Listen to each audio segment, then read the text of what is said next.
Paano nga ba maging mabuting leader? Gusto ba nating maging leader? Mula sa aklat ng Hebrew chapter 13 verse 7, remember your leaders who spoke the word of God to you, consider the outcome of their way of life at imitate their life. Bilang mabuting leader, susundin tayo ng ating mga nasakupan kung tayo mismo nagpapakita ng mabuting katangian ng isang leader.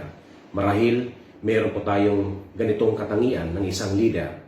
Marunong magpakumbaba, mapagkakatiwalaan, iniisip ang kapakanan ng nasakupan, merong takot sa Diyos, may pasensya at walang pagod na gumawa ng kabutihan. Bilang pulis na patuloy na tumutugon sa ngalan ng serbisyo sa mga tao at gobyerno, naway maging huwaran tayo ng tunay na sumusunod kung ano ay kabubuti ng lahat.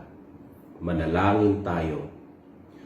O Diyos, bigyan mo kami ng isipang inuuna ang kapakanan ng iba at puso na handang gawin ang lahat upang maging maayos ang aming nasakupan at pamilya. Bigyan po kami ng pusong handang tumulong at magsilbi na ayon sa iyong kagustuhan. Amen.